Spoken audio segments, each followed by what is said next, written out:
என் partner சில விஷயங்கள்ல ரொம்பவுமே முரண்பாடா இருக்காங்க. அவங்க முரண்பாடா இருக்கக்கூடிய அந்த சில விஷயங்கள் எனக்கு ரொம்பவுமே பர்சனலா ஹர்ட் ஆகுது. ஸோ இந்த மாதிரி எனக்கு ஹர்ட் ஆகுது அப்படிங்கிற விஷயம் ஒருவேளை என் பார்ட்னருடைய நாலேஜுக்கு தெரியாம கூட இருக்கலாம். அதனால அவருடைய நாலேஜுக்கு நான் கொண்டு போயிட்டேன் அப்படின்னு சொன்னா நிச்சயமா இந்த முரண்பாடான விஷயங்களை ரிப்பீட்டடா பண்ண மாட்டாங்க அப்படின்னு நான் நம்பி நாங்கள் 2 பேரும் உட்கார்ந்து பேசினா இது சரியாகிடும் அப்படின்னு சொல்லி நான் என் பார்ட்னரை கூப்பிடுறேன். வாங்க நம்ம 2 பேரும் உட்கார்ந்து பேசி இதை சால்வ் பண்ணலாம் அப்படின்னு சொல்லி. பட் அவங்க வரமாட்டேங்கிறாங்க. ஆனாலும் நான் விடுவேனா? எப்படியோ ரொம்ப கஷ்டப்பட்டு போராடி அவங்கள கூப்பிட்டு வச்சு பேசி ஒரு வழியாக புரியவும் வச்சுட்டேன்.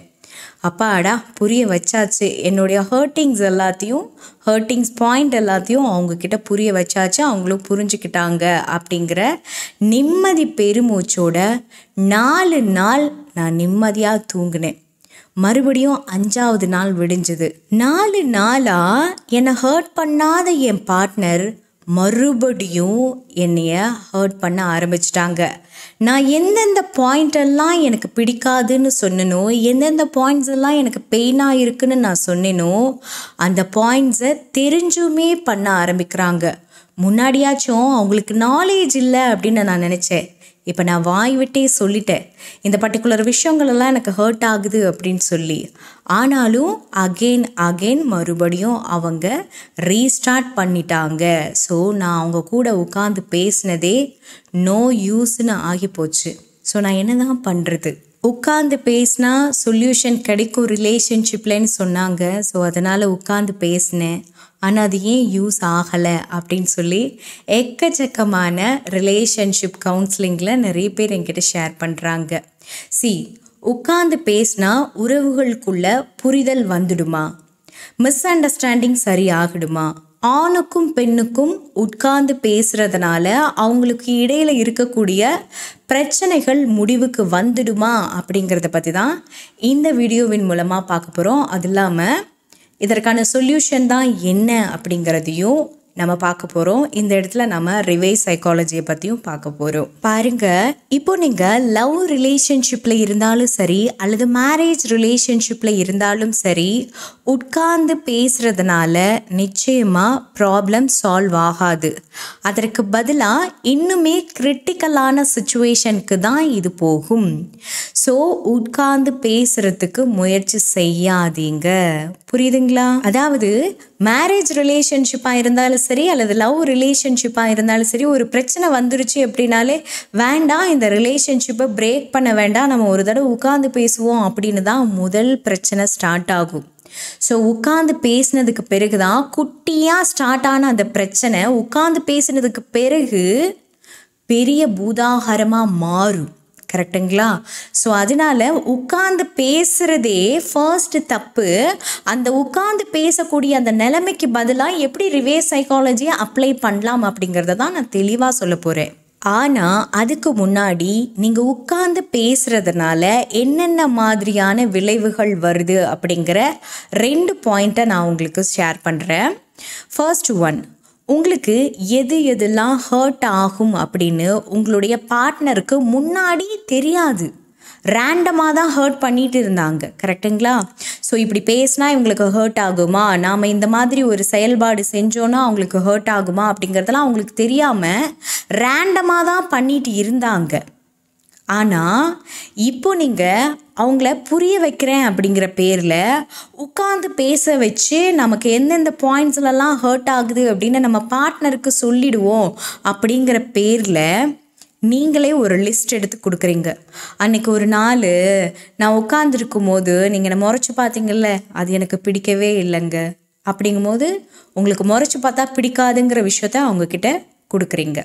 அடுத்தது, நான் சாப்பிட்டேனா இல்லையான்னு கேட்காம நீங்கள் பாட்டுக்கு சாப்பாடு எடுத்து வை அப்படின்னு சொல்லி சாப்பிட்றீங்க, அது எனக்கு பிடிக்காதுங்க. அப்போது இந்த மாதிரி கேர் பண்ணாததுனால உங்களுக்கு பிடிக்காதுங்கிற விஷயத்தையும் நீங்கள் உங்கள் பார்ட்னர்கிட்ட ஷேர் பண்ணிடுறீங்க. அடுத்தது, என்னோடய பர்த்டேவை நீங்கள் ஞாபகமே வச்சுக்கலங்க, அது எனக்கு ரொம்பவுமே ஹர்ட் ஆச்சு அப்போது இனிமேல் உங்கள் பர்த்டேக்கு அவர் விஷ் பண்ணவே கூடாது அப்படிங்கிற மைண்ட் செட்டுக்கு அவர் போவார். ஸோ இந்த மாதிரி நீங்களே ஒரு லிஸ்ட்டு வச்சு எனக்கு இதெல்லாம் பிடிக்காது, எனக்கு இதெல்லாம் ஹர்ட் ஆகும் அப்படின்னு சொல்லி நீங்களே உங்களுடைய பார்ட்னருக்கு ஒரு க்ளூ ஒன்று கொடுத்துடுறீங்க. அதாவது நீங்கள் என்னவோ நல்ல எண்ணத்தோட தான் என் பார்ட்னருக்கு நான் ஹர்ட் ஆகிறேன் அப்படிங்கிறது புரியல போல், அதனால இந்த பாயிண்ட் எல்லாம் அவர் திருத்திக்கணும் அப்படிங்கிறதுக்காக தான் நீங்கள் வாய் விட்டு ஆசைப்பட்டு சொல்கிறீங்க. பட் இதனுடைய சொல்யூஷன் நீங்கள் லிஸ்ட்டு போட்டு கொடுக்குறீங்க பார்த்தீங்களா, நீங்கள் இதெல்லாம் பண்ணாதீங்க, இதெல்லாம் பண்ணால் எனக்கு கவலையாக இருக்குது அப்படின்னு சொல்லி நீங்கள் லிஸ்ட்டு போட்டு கொடுக்குறீங்க இல்லையா, இது எல்லாமே உங்கள் பார்ட்னருக்கு இப்போ ஈஸி ஆயிடுச்சு. எதெல்லாம் பண்ணால் உங்களுக்கு ஹர்ட் ஆகுமோ அதெல்லாம் இப்போ அவங்களுக்கு தெரிஞ்சு போச்சு. இது ஆணாக இருந்தாலும் சரி பெண்ணாக இருந்தாலும் சரி 2 பேர்த்துக்குமே பொருந்தும். ஸோ இப்படி தெரிஞ்சுக்கிட்ட உங்கள் பார்ட்னர் பார்த்தீங்கன்னா 4-5 நாள் அமைதியாக இருப்பாங்க. நீங்களும் அப்பாடா எனக்கு ஹர்ட்டிங் பாயிண்ட்ஸ் எல்லாம் அவங்கக்கிட்ட ஷேர் பண்ணதுனால அவங்க எல்லாத்தையும் புரிஞ்சுட்டாங்க, இனிமேல் பர்ஃபெக்டாக நடந்துப்பாங்க அப்படின்னு நீங்கள் நினைக்கிறீங்க. ஆனால் அது அங்கே நடக்காது. அவங்க அது போல் பர்ஃபெக்டாக இருக்க மாட்டாங்க. ஏன்னா இது அவங்களோட பிளான்லாம் கிடைக்காது. ஓகே என் பார்ட்னர் ஒரு லிஸ்ட் கொடுத்துருக்காங்க, இதெல்லாம் அவங்களுக்கு ஹர்ட் ஆகுதாமா, இதெல்லாம் நான் திருப்பி பண்ணக்கூடாதாமா அப்படின்லாம் அவங்க நினைக்க மாட்டாங்க. சரி ஓகே இதெல்லாம் அவங்க பண்ணுனா என்ன பண்ணுவாங்க, அவங்களை இப்படிலாம் ட்ரிகர் பண்ணலாம் பிளான்லாம் பண்ண போகிறதே கிடையாது. அதற்கு பதிலாக மனிதனுடைய இயல்பே என்ன அப்படின்னு சொன்னால், ஒரு எடுத்துக்காட்டுக்கு உங்கள் எல்லாருக்குமே புரிகிற மாதிரி சொல்கிறேன் பாருங்க. நிலா, இந்த நிலா தான் உங்களோட சந்தோஷம், உங்களுடைய நிம்மதியான வாழ்க்கை. ஓகேங்களா, உங்கள் பார்ட்னர்ஷிப்பில் இருக்கக்கூடிய நிம்மதியான வாழ்க்கை நிலா தான். ஓகேங்களா, இந்த நிலாவை உனக்காக நான் பிடிச்சி தரப்போகிறேன், அதுக்காக ஓகேவா நீ எனக்கு டிஸ்டர்ப் பண்ணலைனாலும் பரவாயில்ல, நீ என் கூட இருந்தால் போதும், உனக்காக தான் இந்த நிலாவை நான் பிடிச்சிட்டு வர போகிறேன் அப்படின்னு சொல்லி நீங்கள் ட்ராவல் பண்ணுவீங்க. ஸோ இந்த நிலாவை நீங்கள் பிடிச்சிட்டு வர போகிறது உங்கள் பார்ட்னர்கிட்ட இப்போ நீங்கள் ஷேர் பண்ணிட்டீங்க வாய் விட்டு. சரிம்மா நீ போய் நிலாவை பிடிச்சிட்டு வா, நான் உனக்காக வெயிட் பண்ணுறேன் அப்படின்னு சொல்லி உங்கள் பார்ட்னர் சொல்லிடுவாங்க.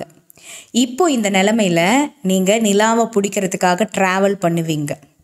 அந்த நேரத்தில் உங்கள் பார்ட்னர் என்ன செய்யணும், ஒன்று நீங்கள் நிலாவை பிடிக்கிறதுக்கு ஹெல்ப் பண்ணணும், இல்லை அப்படின்னு சொன்னால் ஹெல்ப்பே பண்ணலைனாலும் துணையாக இருக்கணும், அதுவும் இல்லைன்னா சும்மா இருக்கணும். பட் இவங்க என்ன பண்ணுவாங்க அப்படின்னு சொன்னால், நீங்கள் நிலாவை பிடிக்க முடியாமல் போகிறதுக்கு என்னென்னலாம் சதி செய்ய முடியுமோ அந்த சதியெல்லாம் செய்வாங்க. ஆனால் இது பிளான் கிடையாது. ஸோ நிலா தான் உங்களுடைய ஹாப்பியான ஜேர்னி, உங்களோட வாழ்க்கை. ஓகேங்களா, அந்த வாழ்க்கையை நம்ம 2 பேரும் அனுபவித்து வாழலாம் அப்படிங்கிறதுக்காக தான் நீங்கள் பிடிக்க போகிறீங்க. ஆனால் அந்த வாழ்க்கை ரொம்ப மோசமாக ஆகணும் அப்படிங்கிறதுக்காகவே இங்கே ஒரு சதி நடக்கும். அது யார் பண்ணுவா, வேறவங்க யாரும் பண்ண போகிறதில்ல. உங்கள் மாமியார் நாத்தனார் அந்த மாதிரிலாம் இருக்க யாரும் பண்ண போகிறதில்ல, உங்கள் பார்ட்னரே பண்ணுவாங்க. இதுதான் டார்க் சைக்காலஜி. இந்த ரிலேஷன்ஷிப்குள்ளே நீயும் நானும் ஒன்றா இந்த வாழ்க்கையை சூப்பராக வாழலாம் அப்படின்னு சொல்லி பேசுவோம். ஓகேங்களா, உனக்கும் எனக்கும் இந்த மாதிரிலாம் பிரச்சனை இருக்குது, உன்னால் நானும் இவ்வளோ ஹர்ட் ஆகிருக்கேன், என்னால் நீயும் இவ்வளோ ஹர்ட் ஆகிருக்க அப்படின்னு 2 பேருமே பேசிப்போம்.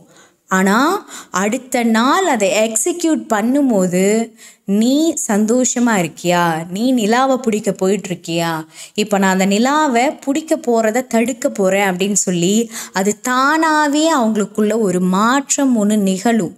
நல்லா போயிட்டுருக்கக்கூடிய பார்த்தேன் எப்படியாவது அவங்க நாசம் பண்ணுவாங்க.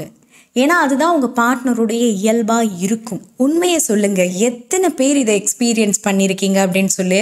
நானும் என்னுடைய ஹஸ்பண்டும் சேர்ந்து உட்காந்து பேசி முடிவுக்கு வந்தோம். ஆனால் உட்காந்து பேசினதுக்கு பிறகும் அந்த சந்தோஷமான வாழ்க்கையை எங்களால் வாழவே முடியல. அப்போ பேசுகிறதுல எந்த யூஸுமே இல்லையா அப்படின்னு எத்தனை பேர் எக்ஸ்பீரியன்ஸ் பண்ணியிருக்கீங்க. ஹாப்பி லைஃப் அதுதான் உங்களுடைய கோல். அதுக்காக நீங்கள் எடுக்கக்கூடிய எஃபோர்ட், ஓகேங்களா, ஹாப்பினஸ், நம்ம லைஃப்பில் முழுக்க முழுக்க நம்ம 2 பேரும் ஹாப்பியாக இருக்கணும் அப்படின்னு சொல்லி நீங்கள் எஃபோர்ட் எடுக்கும்போது உங்கள் கூடவே வந்துட்டுருக்கக்கூடிய இன்னொரு பார்ட்னர் பார்த்தீங்க அப்படின்னா அந்த ஹாப்பினஸை கெடுக்கிறதுக்காகவே இருப்பாங்க. இதுதான் மனிதர்களுடைய இயல்பு. இதுதான் நீரும் நெருப்பும், twin flame theory. Twin flame தியரினா என்ன, அதாவது நீரும் நெருப்பும் 2மே முரண்பாடானது. இந்த 2மா தான் ரிலேஷன்ஷிப் இருக்கும். சரிங்க, இப்படியே இருக்குமா, என் வாழ்க்கை சரியாகாதா அப்படின்னு நீங்கள் கேட்குறீங்க இல்லையா. இந்த இடத்துல இந்த மாதிரியான பார்ட்னரை எப்படி நம்ம வழிக்கு கொண்டு வர்றது அப்படிங்கிறதுக்கான மெத்தடை நான் இப்போ உங்ககிட்ட ஷேர் பண்ண போகிறேன். இது சின்ன ஒரு ரிவேர்ஸ் சைக்காலஜிக்கல் ஃபார்முலா தான். கண்டிப்பாக நீங்கள் இதை ஃபாலோ பண்ணுங்கள். நிச்சயமாக உங்கள் பார்ட்னர்கிட்ட ஒரு மாற்றம் நிச்சயமாக நிகழும். இதை 100% ஷுவராக என்னால் சொல்ல முடியும். இதை எப்படி சரி செய்யணும் அப்படின்னா ஸ்மார்ட்னஸ் ரொம்ப ரொம்ப இம்பார்ட்டண்ட். அதாவது நானெல்லாம் ஸ்மார்ட்டாலாம் யோசிக்க மாட்டேன், நான் ஸ்மார்ட்டாலாம் இருக்க மாட்டேன், நான் உரிமைக்காக போராடுவேன் அப்படின்னு சொல்லி ரோடில் இறங்கி போராடுவேன் அப்படின்னு உங்களுக்கு மனசில் தெம்பு இருக்குது, உங்களுக்கு பிடிக்கும்னா நீங்கள் உங்கள் விருப்பம் பண்ணுங்க. இல்லைங்க நான் ரோடில் இறங்கி சண்டை போடுறதுக்கெல்லாம் எனக்கு விருப்பம் கிடையாது, என் பார்ட்னர் கூட நான் நிச்சயமாக இந்த வாழ்க்கையை சந்தோஷமாக வாழணும் அப்படின்னு யார் நினைக்கிறீங்களோ அவங்க நான் ஸ்மார்ட்டாக இருக்கிறதுக்கு ரெடி அப்படின்னு சொல்லி நான் இப்போ சொல்லக்கூடிய விஷயத்த லிசன் பண்ணி கேளுங்க. பெரிய ஒரு விஷயம்லாம் இல்லை, சின்னதாக ஒரே ஒரு மாற்றத்தை நம்ம உருவாக்க போகிறோம். அதாவது பெரிய ஒரு மாற்றம்லாம் கிடையாது, ஒரு சின்ன நூலளவு இருக்கக்கூடிய ஒரு மாற்றத்தை நீங்கள் சரியாக பண்ணிட்டீங்க அப்படின்னா உங்கள் வாழ்க்கை மாறும். ஒரு எடுத்துக்காட்டுக்கு நான் உங்கள் எல்லாருக்குமே புரிகிற மாதிரி ஒரு விஷயத்தை ஷேர் பண்ணுறேன். பேசிக்காக ஒரு நபர் நம்மளை வா போ அப்படின்னு கூப்பிடுறாங்க, மரியாதை தராமல் பேசிக்கிட்டே இருக்காங்க. ஆனால் நாம் அவங்கக்கிட்ட வாங்க போங்கன்னே பேசுகிறோம், கடைசி கான்வர்சேஷன் வரைக்குமே வாங்க போங்கன்னே தான் பேசிக்கிட்டு இருக்கோம். ஆனால் அவங்க மரியாதையே தராமல் வா போ அப்படின்னு பேசிக்கிட்டே இருக்காங்க. இது ஒரு பீரியடுக்கு பிறகு அவங்க யோசித்து பார்த்துட்டு நம்மளை போலவே அவங்களும் மரியாதையாக பேச ஆரம்பிச்சிருவாங்க. அவங்களும் நம்மக்கிட்ட வாங்க போங்க அப்படின்னு பேசுகிறதுக்கு கற்றுப்பாங்க. கரெக்டாக இல்லையா? ஸோ இந்த விஷயத்தில் எங்கேயாச்சும் இங்கே பாருப்பா நீ வா போ அப்படின்னு பேசுகிறது எனக்கு மரியாதை குறைவாக இருக்குப்பா, எனக்கு நீ மரியாதை கொடுத்தே ஆகணும்ப்பா அப்படின்னு போராட்டம் பண்ணிங்களா, இல்லை வாய் விட்டு தான் கேட்டிங்களா? இல்லை, அவங்க என்னமோ பேசிகிட்டு இருந்தாங்க, ஆனால் நீங்கள் மட்டும் எப்போவுமே வாங்க போங்கன்னே தான் கூப்பிட்டுட்டு இருந்தீங்க. ஸோ ஒரு பீரியடுக்கு பிறகு அவங்களும் உங்களை போலவே வாங்க போங்கன்னு கூப்பிட ஆரம்பிச்சிருவாங்க. ஸோ இதுதான் லேர்னிங் சிஸ்டம். ஒருத்தவங்களை பார்த்து நம்மக்கிட்ட ஆல்ரெடி பதிவாகி இருக்கக்கூடிய மெமரிஸ், பேடான அந்த ஒருத்தவங்களை டாமினேட் பண்ணணும் அப்படிங்கிற அந்த தாட்டை மனிதர்கள் அப்படியே மெல்ல மெல்லமாக ரெடியூஸ் பண்ணி தன்னைத்தானே திருத்திப்பாங்க. குழந்தைங்க பிறக்கும் போது கரடு முரடாக தான் பிறப்பாங்க, ஆனால் வளர வளர எப்படி பேசணும், எப்படி ஒருத்தரை அணுகணும், எப்படி பேசக்கூடாது அப்படிங்கிற எல்லா விஷயத்தையும் ஒரு குழந்தை கற்றுக்கிறது. ஸோ இதே மாதிரி தான் 30 வயசான நம்மளும் சில விஷயங்களை ஆப்போசிட்டில் இருக்கவே நமக்கு மரியாதை கொடுத்து பேசினா நாமளும் மரியாதை கொடுத்து பேசலாம், அவன் மரியாதை இல்லாமல் பேசினா நாமளும் மரியாதை இல்லாமல் பேசலாம் அப்படின்னு சொல்லி கற்று வச்சுருக்கோம். பட் ஆப்போசிட்டில் இருக்கவே மரியாதையே இல்லாமல் நடந்துக்கிட்டா கூட நம்ம மரியாதை கொடுக்கும்போது அவை ஒரு நாள் திருந்துறதுக்கு சான்ஸ் இருக்குது. ஸோ இந்த விஷயம் உங்களுக்கு புரிஞ்சிருக்கும்னு நான் நம்புகிறேன். ஸோ இப்போ நீங்கள் ஒரு நோட்டு பென் எடுத்துக்கோங்க, இதை எடுத்துக்கிட்டு ஸ்கெட்ச் பண்ணுங்க. உங்களுக்கு எந்தெந்த விஷயங்கள்லாம் ஹர்ட் ஆகுது அப்படிங்கிறத அப்படியே லைனாக எழுதுங்க. எழுதி முடிச்சுட்டு இதை எப்படி உங்கள் பார்ட்னர்கிட்ட எக்ஸ்போஸ் பண்ணலாம், எப்படின்னா வாய் விட்டு இதெல்லாம் எனக்கு பிடிக்கல இதெல்லாம் பண்ணாத அந்த மாதிரி நீங்கள் எக்ஸ்போஸ் பண்ணக்கூடாது. அதுக்கு பதிலாக இப்போ நான் பார்த்தோம் இல்லையா ஒரு ரூல், நான் என்ன பண்ணுறோமோ அதையே ஆப்போசிட்டில் இருக்கவங்களும் பார்த்து கற்றுப்பாங்க. கரெக்டாக? ஸோ அந்த மாதிரி எப்படி கொண்டு வரலாம் அப்படின்னு சொல்லி ஐடியா பண்ண ஆரம்பிங்க, ஸ்கெட்ச் பண்ணுங்கள். ஸோ ஒரு வேளை எனக்கு ஐடியாவே வரலப்பா அப்படின்னு சொன்னால் நான் நிறைய பேருக்கு psychological counselling, reverse psychological counselling எல்லாம் கொடுத்துட்ருக்கேன். ஒரு வேளை உங்களுக்கும் தேவைப்படுது அப்படின்னு சொன்னால் வாட்ஸ்அப்பில் மெசேஜ் பண்ணுங்கள். நான் 2 புத்தகங்கள் எழுதியிருக்கேன், ஒன்று பேராற்றலின் பிறப்பிடம், மற்றொன்று உறக்கத்தின் உளவியல். இந்த 2 புத்தகங்களையும் நீங்கள் வாங்கி படிக்கணும் அப்படின்னு நினைக்கிறீங்கன்னா புத்தகத்தோடைய லிங்க்குகளை டிஸ்கிரிப்ஷனில் கொடுத்துருக்கேன். மறக்காமல் புத்தகத்தை வாங்கி படிச்சுட்டு உங்களுடைய கமெண்ட்ஸை எங்கிட்ட ஷேர் பண்ணுங்கள். தேங்க்யூ.